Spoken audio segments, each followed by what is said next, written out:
In April last year, I published a video about my last month doing delivery, in which I made over $12,000. It's since become my most popular video on YouTube, and it's kind of given me a lot to think about. First of all, no, it wasn't a scam, it wasn't a fluke.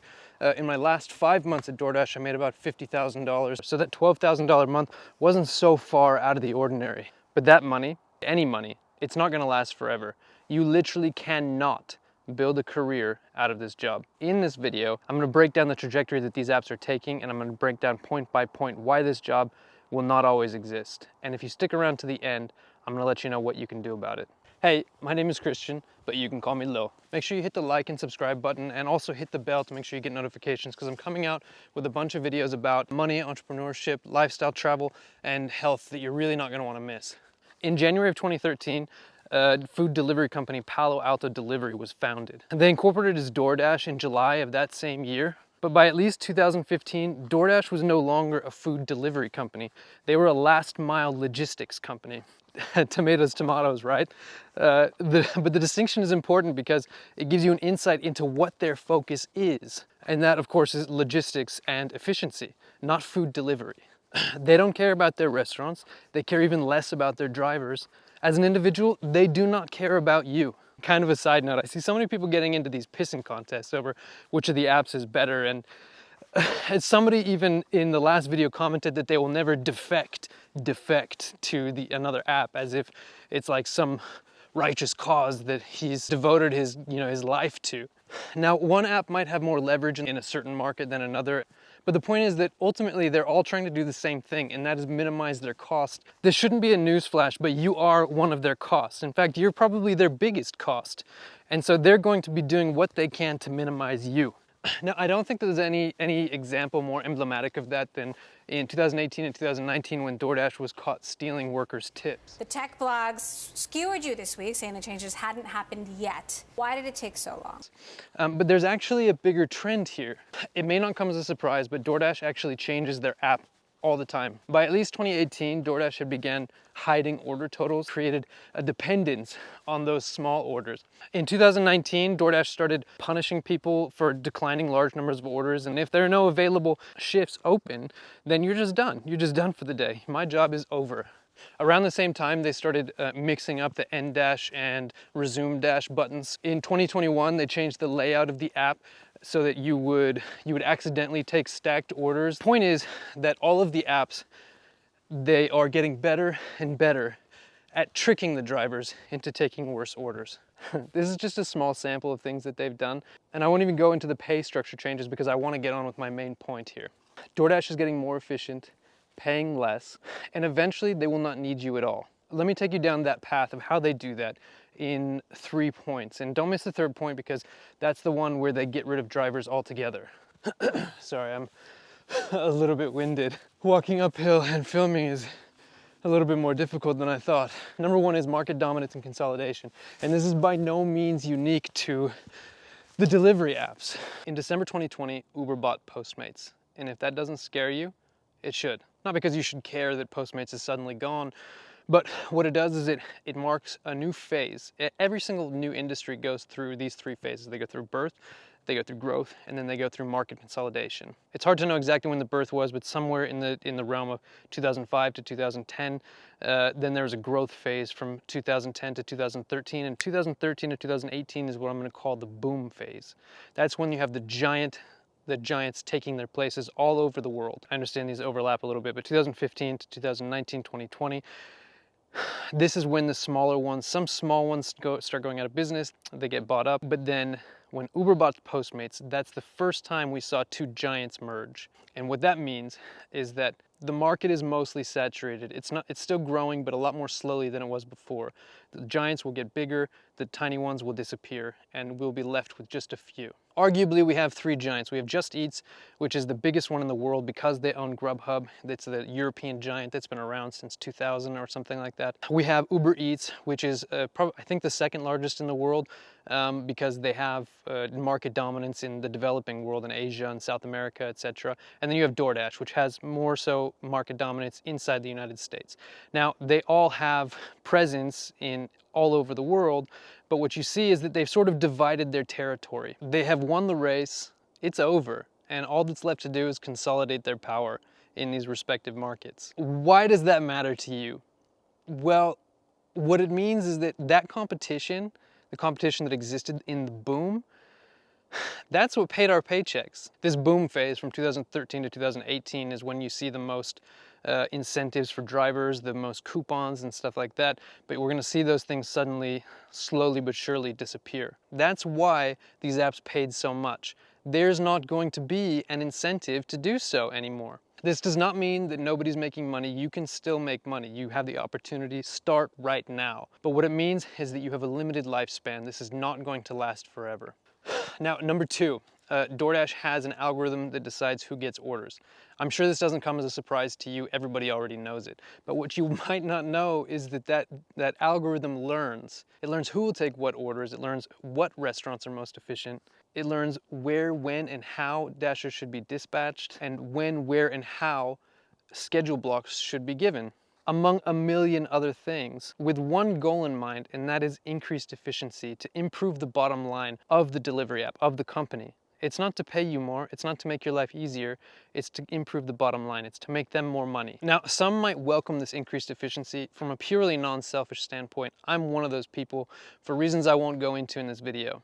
But DoorDash pays you based on how many Dashers are on the road compared to how many orders there are, how far it is, how long your expected wait time is, and if it can better all of those things, your money's just gonna go down. And when they have this market dominance, there's really no incentive for them to make sure that you have that work, because you're not going to just go to a different app if DoorDash is the dominant player in your market. You can't. Now, I'm sort of painting a scenario in which you only have one option. That's obviously not true. There's going to be a mix of different apps available always, but they're going to increasingly get more efficient. They're going to increasingly pay less, and we're going to see more and more of one app dominating a certain market. This will probably last longer in cities, this competition, but I think we're gonna see, even in my city, I've been told that Grubhub and Uber Eats have really gone downhill and DoorDash is really just taking over. That's not to say there are no orders for Grubhub and Uber Eats, but they're getting less and less. And eventually Uber Eats is gonna be forced to pull out of the market. Now, I'm not trying to paint like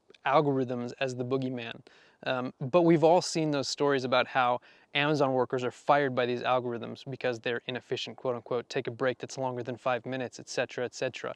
Now, I haven't found anything definitive that says that any of the delivery apps are doing that, but I wouldn't put it past them. I've seen lots of reports of this happening where Dashers get dropped for no reason or for very little reason, where a single wrong address can get you fired. I personally believe they have some sort of point system on the back end. Dug into their algorithm, I haven't found anything, but I personally believe that there's something on the back end that is grading delivery drivers, and eventually they might use that to fire people. They might already be doing it. I have no reason to know that for sure. I've read reports about the British company Deliveroo actually ghosting delivery drivers, where they don't get fired, but they just don't get any work, and so they'll be sitting out there waiting for orders and they'll just never come. If that's not the most evil thing I've ever heard, I don't know what is. But the point is, these apps don't have to give you work. That's what you signed up for as a gig economy worker, as an independent contractor. They don't have to give it to you, and you should take full advantage. Like I said, I don't know for sure if this is already happening, and it might be more imaginary than reality. However, don't think for a second that these apps won't do this to you as soon as it becomes financially viable to do so. Okay, I need a little rest. Don't end the video now once you've heard what I have to say, because I still need to tell you what you can do about it. But my third and most important part about why these apps, or how these apps are going to screw you over, is that they are all working on robotics, automation, driverless deliveries. I know that there are going to be people in the comments saying, we're 20, 30, 50 years away from driverless cars. No, we're not. In 2018 and 2019, DoorDash teamed up with 3 companies called Cruise, Starship Technologies, and Marble. And they are a driverless car company, a delivery robot, and a delivery robot company, respectively. They are already testing automated deliveries. We're obviously waiting, and they're waiting for regulatory permission to begin deploying these things, but it is coming. It's only a matter of time. The technology is getting better. We're getting to a point where this is actually going to happen. I believe it's sooner than most people think. I don't think a lot of people give it enough thought. Now, officially, what DoorDash has stated publicly is that these robots, these driverless cars, these automated deliveries, they are only for the shortest no-tip orders that drivers are unlikely to take anyway. And they also publicly state that there will always be dashers for the most complicated deliveries. Now let that sink in for just a moment. DoorDash is trying to reassure their drivers that they're not going to be replaced by driverless cars. But what they say is that there will always be dashers for the most complicated deliveries. The most complicated deliveries are probably like the top 1 to maybe 5%. Even if they do keep dashers on for the top 5% of deliveries, most of us will lose our jobs. Don't hold me to this projection. I can't see into the future, but I personally believe that 1 to 2 years from now, pay is going to steadily decline over time. They've already declined some, and they've already started charging customers more. So they're trying to turn a profit now. They're getting more efficient, they're gaining market dominance, they're going to pay less and less and less. I think about 5 to 6 years from now, this job will not be better than a minimum wage job, which will be fine for some people. I'm not trying to knock minimum wage jobs. Even if both paid the same, I'd rather do this job than work at McDonald's, for example. It's just more fun. But that comes with a caveat, because I believe that in 10 to 12 years, this job will be, if it exists at all, there will be very few people able to work it, very few positions open. Now, I promised you, if you made it this far, that I would tell you what you can do about it. And I'm going to start this section off with a story. This doesn't paint my dad in the best light, and I'm not 100% sure he would want me to share it, but when I was 12 or 13 years old, I recall a conversation. My dad's a software developer, a very good one at that, and he was hired to write a piece of software for a big TV company. I'm not going to name any names, but I remember his conversation with my mom. He had this moral dilemma. He said, if I build this, it's going to put 250 people out of work. If I don't build it, somebody else will. So on one hand, he's getting paid a pretty good chunk of change to put people out of work. And on the other hand, if he refuses, it's probably going to get built anyway, and these people are probably going to be out of work anyway. I say this story not to cast my dad in a bad light. Software, technology, it is entirely, that is its entire job, is to make our lives more efficient, to make industry more efficient. And yes, to turn a profit for the people who own it. I mean, you have to think, if you're a carriage builder in the 1890s and you're fighting against this new tech called the horseless carriage, where do you think you stand in history? Ultimately, it's happening one way or the other because it's vastly superior to what we had before. There are victors and there are victims in this process. That's just how it works. If you continue, if you make a career out of this job, if it's the only thing in your 10-year, even your 5-year plan, you will be a victim. You can fight new tech if you want. You can insist that we stay in the past, but you will lose. I promise you. But you can still win in all of this. If you listen to the rest of my video, watch it till the end, I'm going to give you a few pieces of advice. So I'm putting this video on my channel, and I'm directing it toward you delivery drivers, because I know one thing, and that is that you are entrepreneurs. You have the same mindset. I have the same mindset. We take business, we take our lives, and we are intentional with it. That's what we do. Not to say that there's anything wrong with people who just want to work a job and enjoy their lives. That's fine. That's their thing. But you have a different mentality, and I have a different mentality, and I know that you will do great things. What can you actually do about it? You have to diversify. This job is not going to last. There's nothing you can do about that. You can choose to be a victim and stay in it, or you can take 3 steps ahead right now. Make as much money as you can and diversify. I'll start with what I've done. I'm a photographer, first of all, and trust me when I tell you that I'm painfully aware of how new technology changes industries. The last 2 years, I've built Pick Your Photo. It used to be just my personal website, but I've turned it into a platform for photographers to run their businesses. And it combines photography with technology to compete in the cell phone era. And I believe that it's going to be a big hit.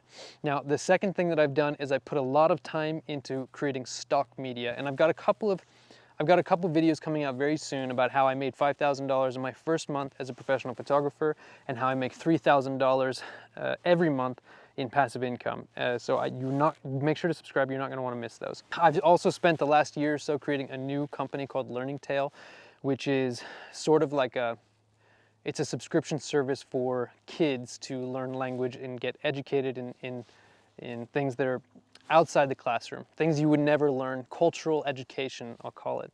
And I think that, I don't know if it's going to be a huge moneymaker, but that's really where my passion lies. Travel, culture, language, I love it. And make sure, I'll leave a link in the description below. Make sure to check it out if you've got kids. Those are the things that I've been working on. I have a couple of other things, but they're more smaller projects. Those are the big things. Now, what can you actually do about it? I've given you all the things, all the reasons that you need to do something about it, but what can you actually do? I can't tell you exactly what to do because the possibilities are literally endless. That $12,000 a month, that equals $144,000 a year. That buys you either time or it buys you flexibility. What does that actually mean? Well, if you were to work straight for a year, $144,000 a year, you could live in Mexico, in Costa Rica, in Portugal for a decade. And I'm not exaggerating, I've done it. You can live like a king in those places for $1,000 a month. It's really easy. It's easier than you think. That is if you don't have kids or a family, right? But it's still not terribly expensive even if you do. I take my family and we spend months at a time in Mexico. What does that buy you? That buys you time. That buys you time with your kids, time with your family, gives you the opportunity to live life exactly like you want. And it gives you the opportunity to build something bigger. Think if you have enough money to live for a decade with no obligations. What could you make? What would you make? Answer that in the description below. Comment, what would you make if you had an uninterrupted decade? What are you really passionate about? What gets you up in the morning? I don't even know what to say, but I'm getting a little too passionate here. Like, what is it? What is it that drives you? You could do anything. And I'm directing this at you because if you're watching this, if you've made it to the end of this, you are my people. I know that you have the right mentality. You are an entrepreneur, if not by profession, then by mentality, and that's where it matters. Now, say you don't want to work straight for a year. That's totally fine too. I believe that you could work the best 40 hours of the week and still make $7,500 to $8,000. The best time of the week is going to be in the evenings and weekends. Now, what do you do with the rest of your day? That's what's really going to propel you into the future. Again, what do you want to build? It's literally, possibilities are literally endless. I already told you what I built during that time, what I bought, the time that I bought. I built a passive income and I built 2 other companies that I believe are going to take off. Now, I'm going to let you in on a little secret here, and I'm not trying to disparage anybody. I'm just trying to say, first of all, being born in the USA is a gift, and you have this opportunity to make this much money. And very capable people in other parts of the world will do things for you for pennies on the dollar.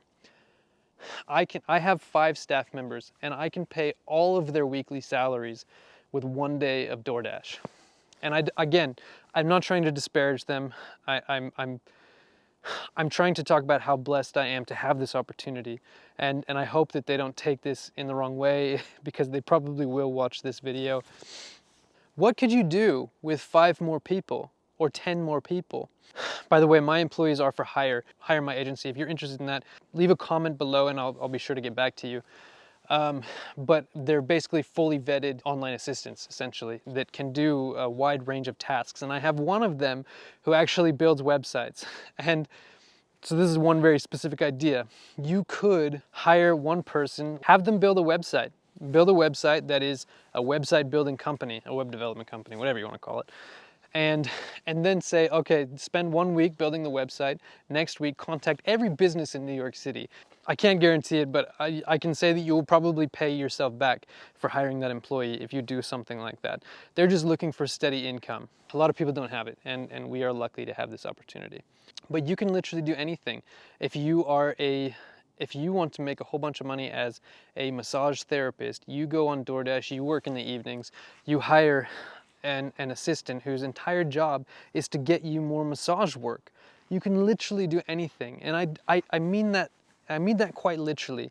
You buy yourself time, you buy yourself an employee, you buy yourself a company.